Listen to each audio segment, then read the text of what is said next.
I ran to the hospital to see my husband in intensive care. Suddenly, a nurse whispered, "Hide now. Trust me." She pushed me into the adjacent room. Through the crack in the door, I watched a woman enter. What I heard them say made my blood run cold. If you're watching this, subscribe and let me know where you're watching from. Let me tell you how a 5-year marriage, a multi-million-dollar empire, and everything I thought I knew about my life came crashing down in a single afternoon. But first, let me take you back to where this nightmare began. My name is Margaret Thompson, though everyone calls me Maggie. At 64, I've built something most people only dream of. A real estate empire worth $37 million. Not bad for a girl from small-town Wyoming who started with nothing but determination and a talent for seeing potential where others saw problems. I was rushing through Denver General's sterile corridors that Tuesday afternoon, my heels clicking against the polished floors like a countdown to disaster. Richard had been in the ICU for 3 days following what the doctors called a severe cardiac episode. 3 days of watching my husband of 5 years fighting for his life. Or so I thought. The irony wasn't lost on me that I'd built my fortune renovating broken-down buildings, while my own marriage was apparently beyond repair. Though at that moment, hurrying toward room 314, I still believed I was the devoted wife racing to her beloved husband's bedside. Mrs. Thompson, a young nurse with tired eyes and pulled-back brown hair, stepped into my path. Her badge read Sarah Collins, RN. "I need to speak with you privately." "Is Richard worse?" My heart hammered against my ribs. "The doctor said he was stable this morning." Sarah glanced around nervously, then grabbed my arm with surprising strength. "Hide now. Trust me." Before I could protest, she pushed me into the supply room adjacent to Richard's ICU room. Through the crack in the door, I watched a stunning young woman glide into my husband's room. She had honey blonde hair, perfect makeup despite it being 3 o'clock in the afternoon, and legs that went on for miles. She was wearing a red dress that cost more than most people's rent. Trust me, I know expensive when I see it. The woman approached Richard's bed with the confidence of someone who belonged there. That's when I heard my supposedly unconscious husband speak in a voice clearer than he'd managed in days. "Sophia, darling, you shouldn't be here during visiting hours." My world tilted sideways. Sophia? Who the hell was Sophia? I couldn't wait any longer, she purred, her voice carrying that breathy quality that usually made me want to roll my eyes. "The lawyers confirmed everything once the transfer papers are signed. All her assets will be in your name only." I gripped the doorframe so hard I thought it might snap. "And the hospital records?" Richard asked, sounding nothing like a man who'd nearly died. "Perfect. Dr. Martinez was very accommodating once we explained the situation. Your recovery will be miraculous, but will require extended care. Maggie will be so focused on taking care of you. She won't notice the business transfers until it's too late." My husband chuckled. Actually chuckled. $37 million and she'll hand it over gladly to make sure I get the best care. "What about the prenup?" Sophia asked. "What prenup?" Richard's voice was smug. "I made sure we never signed one. Too romantic." I told her true love doesn't need legal protection. I remembered that conversation from 5 years ago. I'd been the one to suggest a prenup. Actually, I'd already had several profitable properties and wanted to protect my assets. But Richard had looked so hurt, so wounded by the suggestion that I'd dropped it. "True love," he'd said, just like he was telling her now. "So once you're recovered," Sophia continued, "you'll have access to everything. Everything, the properties, the business accounts, the investment portfolio, and with her signature on the medical proxy forms, I can make decisions about her care when she inevitably has her own accident." The blood in my veins turned to ice water. "An accident?" Sophia's voice held just a hint of concern. "Nothing dramatic, but wives who've lost their fortunes to medical expenses often become depressed. Suicidal even. Very sad, really. They were planning to kill me." I pressed my hand to my mouth to keep from making a sound. 5 years of marriage and this man was casually discussing my murder with his 20-some mistress. "When do we move forward?" Sophia asked. "Next week. She's already signed the initial medical forms giving me financial authority during my recovery. The lawyer will bring the business transfer documents Thursday. Once those are signed, we wait 3 months for everything to process." Then he made a sound that I can only describe as gleeful. "I can't wait to get out of this dreary city," Sophia said. "The house in Malibu will be perfect for us." My house in Malibu, the one I'd bought as a surprise for our 5th anniversary. Sarah Collins appeared beside me so quietly, I nearly jumped out of my skin. She put a finger to her lips and gestured for me to follow her. We slipped out through a back corridor I didn't know existed. Sarah led me to a break room at the end of the hall and locked the door behind us. "I'm so sorry you had to hear that," she said softly. I sank into a plastic chair, my legs suddenly unable to support me. "How long have you known?" 2 weeks. I've been his nurse since he was admitted. And that woman has been here every day. First, I thought she was a daughter or something, but then I started noticing things. What things? The way they touched each other. The conversations they had when they thought no one was listening. And yesterday I accidentally saw some documents she brought. Legal papers with your name on them. I looked at this young nurse, really looked at her for the first time. She had kind eyes but tired lines around them that spoke of someone who'd seen too much hardship for her age. "Why are you helping me?" I asked. Sarah hesitated. "Because I know what it's like to be betrayed by someone you trust." And because she paused, seeming to weigh her words. "Because I have a son. And if something happened to me, I'd want someone to look out for him. This is wrong, Mrs. Thompson. What they're planning, it's evil." We sat in silence for a moment while I tried to process everything I'd heard. "What do you think I should do?" I finally asked. Sarah smiled. And for the first time since I'd entered the hospital, I felt like someone was actually on my side. "I think," she said slowly, "that your husband and his girlfriend are about to discover that they've underestimated the wrong woman." I drove home in a daze, Sarah's words echoing in my mind. The woman they thought they were dealing with was the grieving wife who'd spent 3 days crying over her husband's bedside. But that woman had died in that supply room. The woman driving through Denver's afternoon traffic was someone else entirely. Someone considerably more dangerous. My house sat on 3 acres in Cherry Hills Village, the kind of property that made real estate agents weep with joy. I'd bought it 15 years ago when it was a dated 1970s ranch and turned it into something that belonged in Architectural Digest. Richard always took credit for the vision naturally, but every detail from the imported marble to the custom lighting had been my idea. Walking through my front door, I looked at everything differently. Now this wasn't our home. It was mine, my money, my vision, my work. Richard had contributed exactly nothing except the occasional opinion and his signature on documents I'd put in front of him. I poured myself 3 fingers of the 18-year-old Macallan Richard, saved for special occasions. This felt pretty special to me. My phone buzzed. A text from Richard. "Feeling a bit better today. Doctor says you shouldn't worry about visiting tonight. Rest up, darling. Love you." "Love you too," I texted back, then muttered to my empty kitchen. "You lying, cheating, murderous bastard." The whiskey burned, but not nearly as much as the betrayal. I spent the next hour walking through my house, cataloging everything Richard might have access to. The good news was that most of my assets were in my name, only legacy of my paranoid early days in business. The bad news was that Colorado was a common property state and 5 years of marriage meant he had legitimate claims to quite a lot, but only if I died interstate and only if I didn't fight back. I pulled out my laptop and started researching. If Richard thought he was dealing with some naive housewife, he was about to get educated. I didn't build a $37 million empire by being stupid or trusting. First stop, Margaret Winters, the divorce attorney who'd helped my friend Helen take her cheating ex-husband to the cleaners 2 years ago. Margaret had a reputation for being ruthless, expensive, and worth every penny.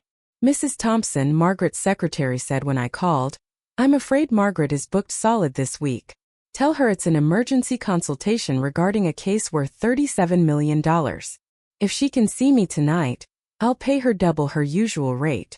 5 minutes later, I had an appointment for 8 o'clock. Next, I called my accountant, James Morrison. James had been handling my books for 12 years and knew where every penny was invested. "James, I need you to freeze all joint accounts immediately and transfer everything to accounts Richard doesn't have access to." "Maggie, what's going on? Is everything all right?" "Let's just say I'm about to get divorced and I want to make sure I keep what's mine. I'll need documentation for something that dramatic. You'll have it by tomorrow. For now, just freeze everything. Richard's in the hospital and won't notice for a few days." There was a pause. "Consider it done." My third call was to Sarah Collins. I'd gotten her personal number before leaving the hospital. "I've been thinking about what you said. I told her about them underestimating me. I want to know exactly what they're planning and when. I can listen when they talk, but Mrs. Thompson, if they realize I'm helping you, they won't. And Sarah, when this is over, when I've dealt with them, I want to offer you something better than working in that hospital. What do you mean? I mean, I'm about to have several properties that need managing, and I suspect I'm going to need someone I can trust completely. Another pause. What kind of salary are we talking about? I smiled, feeling like my old self for the first time in days. The kind that means your son never has to worry about college tuition. By the time I left for my appointment with Margaret Winters, I had a plan forming. It wasn't complete yet, but it was a start. Richard and his little girlfriend thought they were going to steal my life. They had no idea who they were dealing with.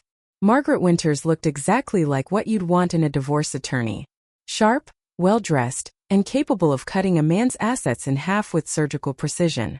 Her office was decorated in what I like to call intimidating success. All dark wood and legal diplomas. Tell me everything, she said. After I'd explained the basics, I told her about the conversation I'd overheard, the fake medical crisis, the plan to transfer my assets. Margaret took notes in neat handwriting and asked pointed questions about my business structure and our financial arrangements. The good news, she said when I finished, is that they haven't actually done anything illegal yet. The bad news is that they're probably going to try very soon. How do we stop them? We get ahead of them, file for divorce before they can transfer anything, expose the medical fraud, and she smiled. And it wasn't entirely pleasant. We make sure that when this is over, your husband wishes he'd never been born. I like the sound of that. It won't be cheap and it won't be quick. Are you prepared for a fight? I thought about Richard's voice as he planned my murder. About Sophia talking about my house in Malibu like it was already hers. About 5 years of marriage that had apparently meant nothing to him. Margaret, I said, I've been building things and tearing them down for 40 years. I'm very prepared for a fight. We spent the next 2 hours planning my legal strategy. By the time I left her office, I felt like myself again. The woman who'd taken a small inheritance and turned it into an empire. The woman who'd never lost a business negotiation, because she was always 3 steps ahead of everyone else. Richard and Sophia were about to learn that they'd picked the wrong target. But first, I needed to know exactly what they were planning. And for that, I needed Sarah Collins to be my eyes and ears in that hospital room. What I discovered next would change everything I thought I knew about betrayal. The next morning, I woke up with the kind of clarity that comes after a good night's sleep and a solid plan for revenge. I'd always been a morning person, but today I felt particularly energetic. There's something invigorating about discovering your husband is trying to kill you and deciding to destroy him first. I dressed carefully, my navy Armani suit, the one that made me look like I could buy and sell anyone in the room, because honestly I probably could. The courthouse wouldn't open for 3 hours, but I wanted to be ready. My phone rang as I was finishing my coffee. Sarah Collins, Mrs. Thompson. They moved up their timeline. Sophia is bringing the lawyer today at 2 o'clock. My blood chilled. Today? You're sure? I heard them talking this morning. Richard seems nervous that you might get suspicious if he stays in the hospital much longer. He wants to sign everything and then have his miraculous recovery tomorrow. I checked my watch. It was 9:30. I had 4.5 hours to beat them to the punch. Sarah, I need you to delay them somehow. Just for a few hours. How am I supposed to do that? I don't know. Medical emergency, missing paperwork. You're a nurse. Be creative. There was a pause. Mrs. Thompson, what if they find out I'm helping you? They won't. And even if they do, you'll be working for me by the end of the week. Just trust me. I hung up and called Margaret Winters. We need to file the divorce papers this morning, I told her. They're trying to transfer the assets today. I'll meet you at the courthouse in an hour. Everything's ready. Next, I called James Morrison. I need you to document every asset transfer they've attempted and send it to my attorney immediately. Already done. And Maggie, you're going to want to see this. They tried to transfer the Cherry Hills house last week, but it failed because of the trust structure you set up in 2019. I'd forgotten about that trust. I'd created it for tax purposes, but apparently it was about to save my financial life, so they can't touch the house. Not without your signature on about 15 different documents, and even then it would take months to process. For the first time in 24 hours, I smiled genuinely. James, remind me to give you a bonus. The Denver County Courthouse was exactly as intimidating as it was supposed to be. All marble columns and serious faces. Margaret met me at the entrance with a briefcase full of documents and the expression of a woman who lived for moments like this. "Ready to ruin your husband's day?" she asked. "I've been ready for 5 years. I just didn't know it." Filing for divorce turns out to be remarkably anticlimactic.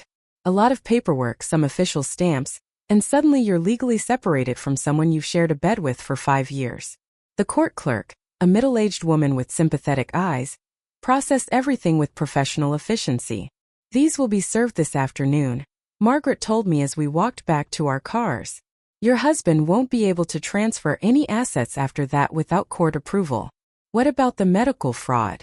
"I've contacted the district attorney's office. They're very interested in hearing about a fake medical emergency being used to commit financial fraud." We were interrupted by my phone ringing. Sarah Collins sounding panicked. "Mrs. Thompson, they're here early. The lawyer arrived at noon and they're in Richard's room right now." "What kind of papers do they have?" I couldn't see clearly, but it's a thick stack. "And Mrs. Thompson?" "Richard is out of bed walking around.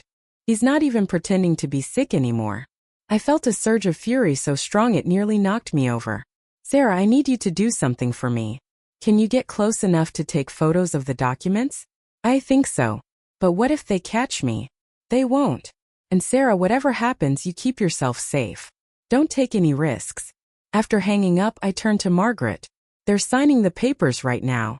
"Then it's a good thing we filed first. Those documents will be invalid the moment they're served with the divorce papers." "When will that happen?" Margaret checked her watch. "The process server should be at the hospital within the hour." I spent the next 45 minutes pacing in the courthouse parking lot, checking my phone every 30 seconds. When it finally rang, I nearly dropped it. "Mrs. Thompson?" An unfamiliar male voice. "This is Tom Bradley. I'm the process server. I just delivered the divorce documents to your husband at Denver General Hospital." "How did he react?" Tom chuckled. "Well, ma'am, I've been doing this job for 15 years, and I've never seen anyone turn that particular shade of purple before. He started screaming about some woman named Sophia, and how this was going to ruin everything." "Was there a young blonde woman in the room?" "Yes, ma'am. She went white as a sheet and ran out of there like her hair was on fire. Left behind a whole stack of legal documents, too." I felt a satisfaction so deep it was almost spiritual. "Thank you, Tom. You've made my day." My phone buzzed with a text from Sarah. "You need to see this. Coming to meet you. Richard is losing his mind." 20 minutes later, Sarah walked into the coffee shop across from the courthouse, looking like she just witnessed a car accident. She slid into the booth across from me and pulled out her phone. "I got photos of the documents before Sophia dropped them," she said, showing me her screen. "Mrs. Thompson, they weren't just trying to steal your money." I looked at the images she'd captured. Legal documents transferring ownership of my properties. Business incorporation papers for something called Thompson Holdings with Richard and Sophia as the only officers. And at the bottom of the stack, something that made my blood run cold. A will. My will, apparently.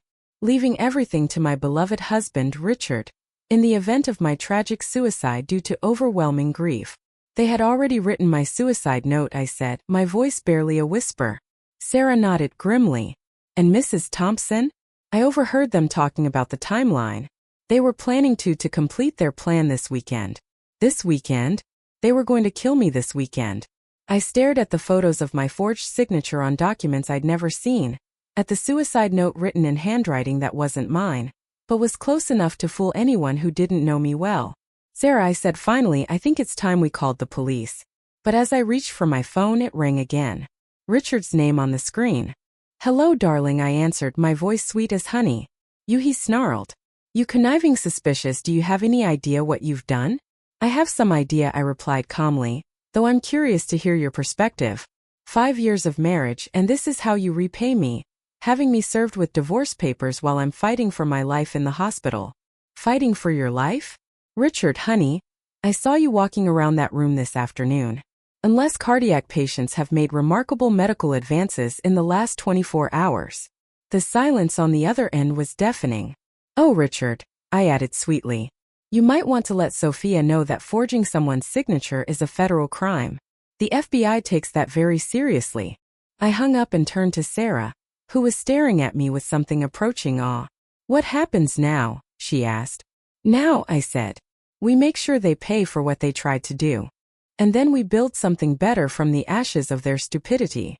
But I was about to discover that Richard and Sophia had one more surprise waiting for me. And this one would change everything.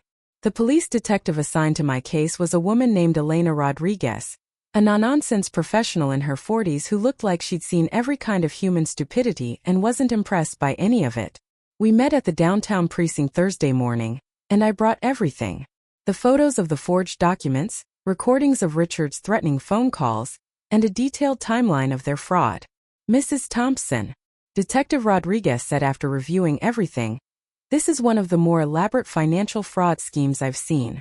The fake medical emergency, the forged documents, the planned murder disguised as suicide. Your husband and his girlfriend weren't planning a simple theft. They were planning the perfect crime. How close did they come to pulling it off? Closer than you want to know. If you hadn't overheard that conversation, if you hadn't filed for divorce when you did, she shrugged. Let's just say we'd probably be investigating your death instead of their crimes. The thought sent a chill down my spine. What happens next? We arrest them. The evidence you've provided is more than sufficient for charges of conspiracy to commit fraud, forgery and conspiracy to commit murder. Your husband will be taken into custody this afternoon. I should have felt victorious, but mostly I felt hollow. 5 years of marriage and it had come to this. My phone rang as I was leaving the police station. Sarah Collins. Mrs. Thompson, I have news. Good news. I think I could use some good news. The hospital administration is conducting a full investigation into Richard's fake medical records. They're also reviewing Dr. Martinez's involvement. And she paused. They've offered me a promotion to head nurse in the cardiac unit. Sarah, that's wonderful. It gets better because I was the one who exposed the fraud. They're giving me a commendation and a significant raise. But Mrs. Thompson, I still want to take that job you offered. Managing your properties sounds a lot more interesting than hospital politics. I smiled for what felt like the first time in days. Consider it yours. We'll start with the Denver properties and see how it goes. That afternoon, I watched from my living room window as 2 police cars pulled into my driveway. They weren't there for me. They were there to search for evidence of Richard's crimes. Detective Rodriguez had obtained a warrant to seize any documents related to the fraud scheme. It was surreal, watching strangers catalog the contents of my home office, bagging documents and photographing everything. This was the office where Richard and I used to plan our investments, where we dreamed about retirement, where I'd built my empire one property at a time. Now it was a crime scene. Mrs. Thompson. Detective Rodriguez emerged from the office carrying a laptop I'd never seen before. We found this hidden in your husband's desk. It contained some interesting correspondence. She showed me the screen. Emails between Richard and Sophia dating back 18 months. Long before his medical emergency. Long before I had any suspicion that my marriage was falling apart. The emails told a story that was somehow worse than I'd imagined. They weren't just planning to steal my money. They'd been plotting to destroy my life systematically. Richard had been sharing confidential information about my business deals, helping Sophia understand the best ways to attack my assets. They'd researched my daily routines, my favorite restaurants, even my medical history. They've been planning this for a year and a half, I said, scrolling through message after message at least. And Mrs. Thompson, there's something else you need to see. She pulled up a folder labeled insurance policies. Inside were documents I'd never seen before. Life insurance policies on me taken out 6 months ago with Richard as the sole beneficiary. 3 different policies from 3 different companies totaling $12 million. I never signed these, I said, examining the signatures. They were forgeries, but good ones. We figured as much. Your husband was very thorough in planning your murder. That evening I sat alone in my house, really alone for the first time in 5 years, and tried to process everything that had happened. Richard was in jail, awaiting arraignment. Sophia had been arrested at her apartment, where police found additional forged documents and cash that Richard had apparently been embezzling from our joint accounts for months. My marriage was over. My trust in other people was severely damaged. But surprisingly, I wasn't devastated. I was angry. Furious, actually. And there's nothing more dangerous than a rich woman with good lawyers and a desire for revenge. My phone rang. Margaret Winters. I have news about the asset investigation, she said. It's worse than we thought, but also better. How can it be both? It's worse because Richard has been systematically stealing from you for 2 years. Small amounts that wouldn't trigger any alerts, but it adds up to nearly $400,000. My jaw dropped. $400,000. But it's better because we can trace every penny. And because he did it electronically, we have perfect documentation. He's going to prison for a very long time. What about Sophia? She's facing charges for conspiracy, fraud, and identity theft. The forged signatures alone will get her 5 to 10 years. After hanging up, I poured myself another glass of the Macallan and walked out onto my deck. The October evening was crisp, and I could see the lights of Denver sprawling below my property. Somewhere out there, Richard was sitting in a jail cell, probably still trying to figure out how his perfect crime had fallen apart so quickly. I thought about Sarah Collins, who'd risked her career to help a stranger because it was the right thing to do. I thought about Margaret Winters, who dropped everything to help me fight back. I thought about Detective Rodriguez, who treated this case with the seriousness it deserved. Good people, honest people, people I could trust. Maybe losing Richard wasn't the disaster I'd thought it was.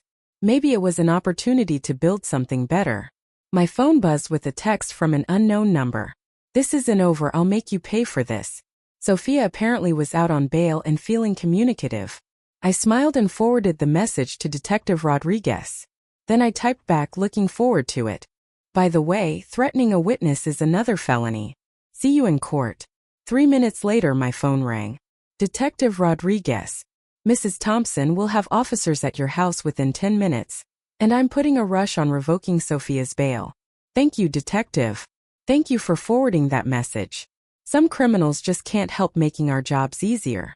As I waited for the police to arrive, I realized something important. For the first time in 5 years, I was making decisions based on what I wanted, not what would make Richard happy or keep the peace or maintain some facade of marital harmony. And what I wanted was justice, complete, thorough, devastating justice.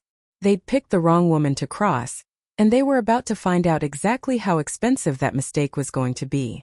6 months later, I stood in the courthouse watching my husband of 5 years get sentenced to 12 years in federal prison.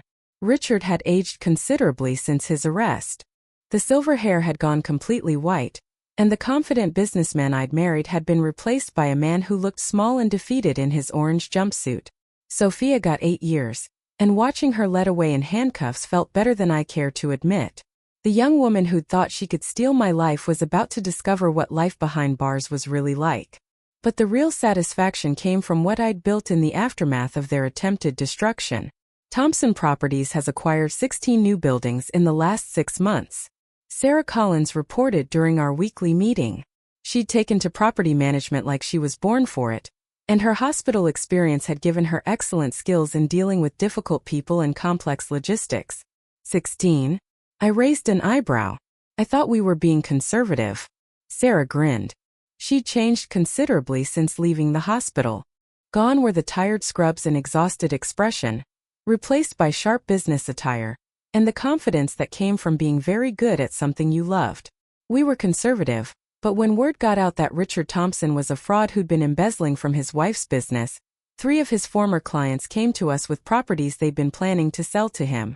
Turns out he'd been making promises he couldn't keep, and the property values below market.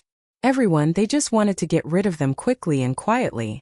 We got the entire Harbor District portfolio for 60% of its assessed value. I smiled. Richard's criminal behavior had actually been good for business. His former clients were so desperate to distance themselves from the scandal that they were practically giving properties away. What about the Malibu house? I asked. Sold yesterday.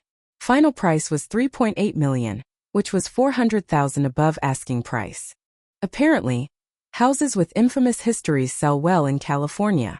The house I'd bought as an anniversary gift, and they'd planned to live in after my murder, was now funding my expansion into the California market. There was something poetic about that. Any word from our mutual friend in prison? Sarah's expression darkened. Richard called my office yesterday. Collect call from the federal penitentiary. He wanted to know if I'd consider visiting him. What did you tell him? I told him that threatening to kill my employer's wife tends to make me uninterested in social visits. Over the past 6 months, I discovered something interesting about myself. I was much better at business when I wasn't constantly worried about someone else's feelings. Without Richard questioning every decision, second-guessing every investment, and taking credit for every success, my productivity had tripled. The divorce had been finalized 3 months ago. Margaret Winters had been ruthless in protecting my assets, and the prenup Richard had talked me out of signing 5 years ago might have actually worked in his favor. Instead, the criminal charges and documented fraud meant he left the marriage with exactly nothing, less than nothing actually, since he still owed $400,000 in restitution. Mrs. Thompson. Sarah's assistant David knocked on my office door. Detective Rodriguez is here to see you. Elena Rodriguez had become something like a friend over the past months. She kept me informed about the case proceedings, and had been instrumental in helping me understand the full scope of Richard and Sophia's crimes. Elena, I said, standing to greet her. Please tell me you have good news. I have great news. We found the rest of the money. For months, investigators had been tracking down assets that Richard had hidden in various accounts. The $400,000 we documented was just the beginning. How much more? $800,000 hidden in cryptocurrency accounts and offshore banking. Richard was more sophisticated than we initially realized. I sat down heavily. So, he stole over $1 million from me over the course of 3 years. Yes, but Mrs. Thompson, it gets better. All of it has been recovered and is being returned to you with interest. The irony was staggering. Richard's theft had actually resulted in a net gain for me, once the interest and recovered investments were calculated. There's something else, Elena continued. Sophia's been trying to make a deal with the prosecutor. What kind of deal? She claims Richard was planning to kill her too, once the insurance money was collected and the assets were transferred. She says she has evidence that he'd already started researching her accidental death. I felt a chill. Do you believe her? Actually, yes. We found searches on his computer for untraceable poisons and ways to stage accidental drownings. Sophia may have thought she was his partner, but she was probably just another victim in a longer-term plan. That evening, I sat in my home office, the same office where Richard had planned my murder, and reviewed everything that had happened over the past year. The financial statements alone told an incredible story. Thompson Properties was now worth $48 million. An increase of over 30% since the divorce. Removing Richard from the business had been like removing a tumor. Everything functioned better without his interference. My phone rang, an international number I didn't recognize. Mrs. Thompson, an unfamiliar female voice with a slight accent. My name is Catherine Walsh. I'm calling from London. How can I help you? Catherine, I saw the news coverage of your husband's case, the financial fraud, the attempted murder. I'm calling because I think Richard Thompson tried to kill my sister 15 years ago. The room went completely silent except for the sound of my own heartbeat. I'm sorry, what? My sister Emma was married to a man named Richard Thompson in Phoenix in 2009. He was a financial advisor then. She died in what was ruled a suicide, but the family never believed it. And when I saw your husband's photo in the news, my hands started shaking. Catherine, are you saying my husband was married before? I'm saying he murdered my sister for her inheritance and got away with it. And if you hadn't caught him, you would have been next. I gripped the phone so tightly, I thought it might crack. How do you know it was the same Richard Thompson? Because I've been tracking him for 15 years.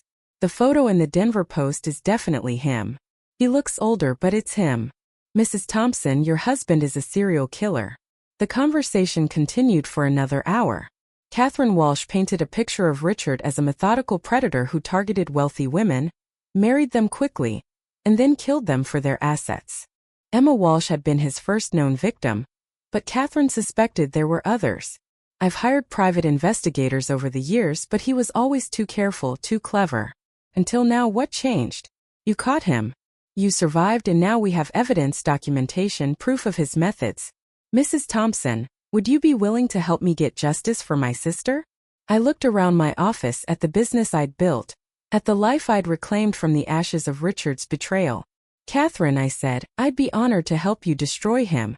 What I discovered about Richard's past would change everything I thought I knew about the man I'd married. And it would lead to one final confrontation that would determine whether justice was truly served. The investigation into Richard's past took 3 months, and revealed a pattern of predatory behavior spanning 20 years. Catherine Walsh had been right. Emma Thompson, née Walsh, had been his first victim, but she wasn't his last. Detective Rodriguez coordinated with law enforcement agencies across 5 states, and what they discovered was chilling. Richard had used different names, different backgrounds, different stories, but the pattern was always the same. Find a successful, wealthy woman, marry her quickly, gain access to her assets, and then kill her in a way that looked like suicide or accident. We've identified 6 victims over 20 years, Elalina told me during our meeting at the district attorney's office.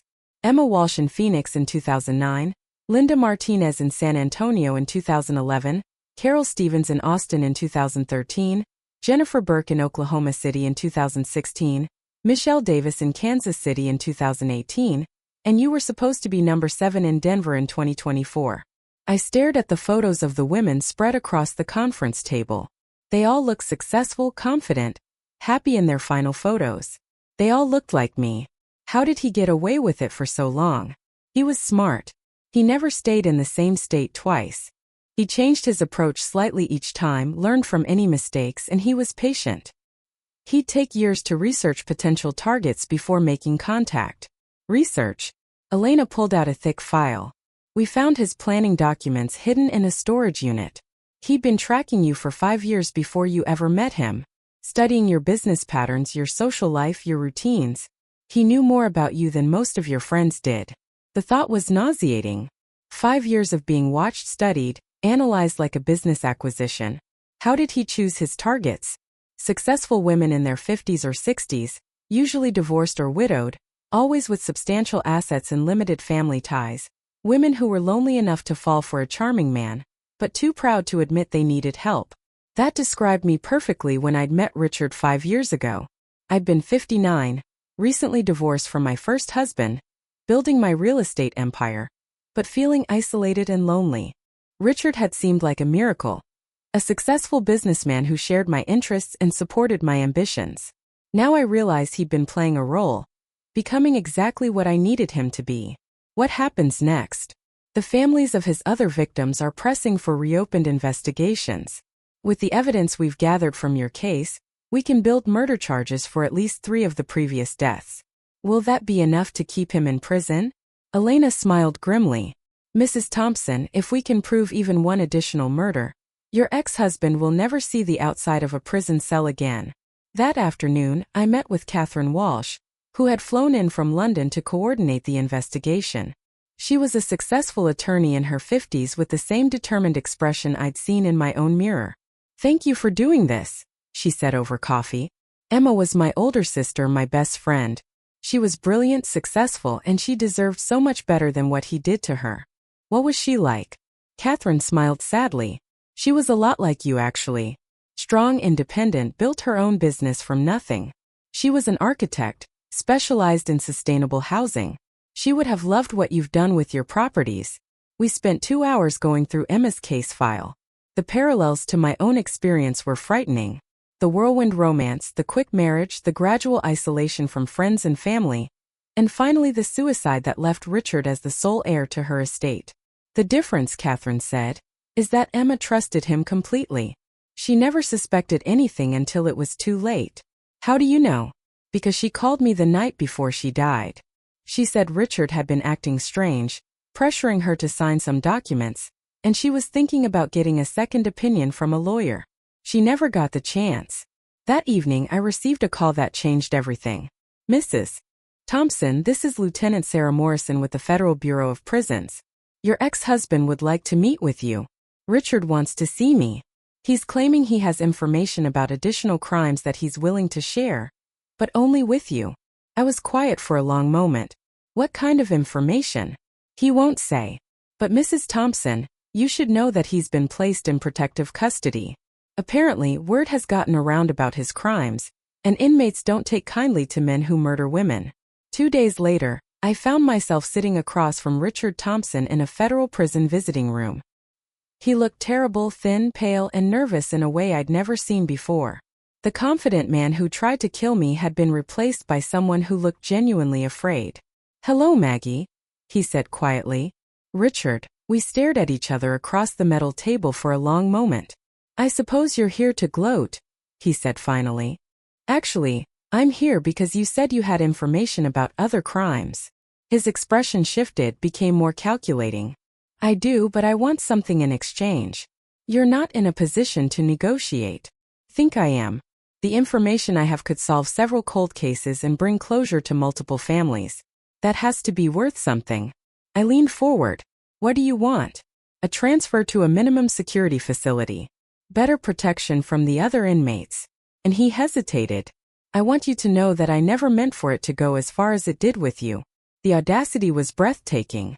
"You plan to murder me for my money, Richard. How much further could it go? I mean, I never planned to hurt you personally." "It wasn't personal. You planned my suicide note. You researched untraceable poisons. How was that not personal?" He looked uncomfortable. "The others were different. You were different. I actually cared about you. Enough to kill me for $37 million. Enough to feel bad about it afterward." The conversation was surreal. My ex-husband, the serial killer, was trying to convince me that attempted murder was somehow a sign of affection. "Tell me about the other women," I said. "What do you want to know?" "Everything. How you chose them, how you killed them, where the bodies are buried." For the next 2 hours, Richard confessed to details that would solve 6 murders spanning 15 years. He was matter-of-fact about it, describing his crimes like they were business transactions, which I suppose to him they were. "Why are you telling me this now?" I asked finally. "Because I'm never getting out of here anyway. And because," he paused, looking genuinely remorseful for the first time, "because maybe if I help solve these cases it will mean something. Maybe it will count for something. It won't bring back the women you killed. No, but it might give their families answers." I stood to leave, then turned back. "Richard, did you ever love me even a little?" He was quiet for a long time. "I don't think I'm capable of love. Maggie, I think that's the problem." Walking out of that prison, I felt something I hadn't expected. Pity. Not forgiveness. Never that. But pity for a man who was so fundamentally broken that he could only connect with other people by destroying them. 3 weeks later, the additional murder charges were filed.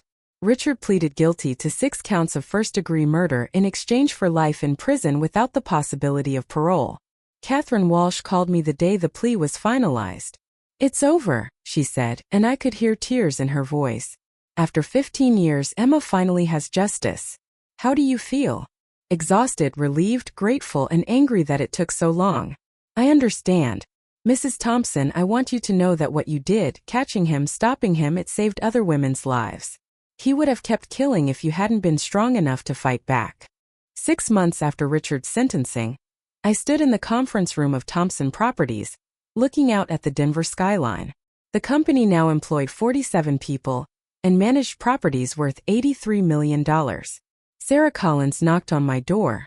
"Mrs. Thompson, the new acquisitions team is here for the meeting." I'd been expanding rapidly, and not just in Denver. We now had offices in Phoenix, Austin, and Oklahoma City, the same cities where Richard had murdered women over the past decades. In each location, I'd partnered with organizations that supported women who were rebuilding their lives after trauma. "And Sarah, I've told you 100 times, call me Maggie." She smiled. "Maggie, there's something else. My son Jake wants to thank you personally for his college fund." Jake Collins was now 15 and had been accepted into an advanced engineering program that would lead directly to MIT. The college fund I'd established for him was part of a larger foundation I'd created to help the children of Richard's victims.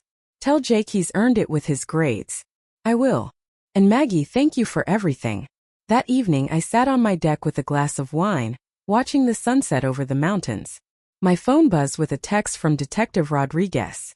"Richard Thompson died in prison today. Apparent heart attack. Thought you should know." I stared at the message for a long time, trying to figure out how I felt. Relief mostly, and a strange sense of closure. Richard was gone. The women he'd killed finally had justice. The families he'd destroyed had answers. And I had built something meaningful from the ashes of his attempted destruction. My phone rang. Catherine Walsh from London. "I heard the news," she said simply. "How are you feeling?" "Like I can finally stop looking over my shoulder. Like Emma can finally rest." "What will you do now?" "Live." I think really live for the first time in 15 years. After hanging up, I walked through my house. My house in my name. Bought with my money. Decorated with my choices. For the first time in 5 years, every decision in my life was mine alone. It was terrifying and exhilarating and absolutely perfect. I'd survived a serial killer's attempt to murder me, rebuilt my life, expanded my business, and helped bring justice to 6 murdered women. At 64, I was more successful, more confident, and more authentically myself than I'd ever been. Richard had tried to steal my life, but instead he'd helped me find it. And now, as I watched the lights of Denver twinkle below, I realized that the best revenge wasn't just surviving his betrayal. It was thriving in spite of it. He'd bet everything on my death. I'd bet everything on my life, and I'd won. Thanks for listening. Don't forget to subscribe, and feel free to share your story in the comments. Your voice matters. Music.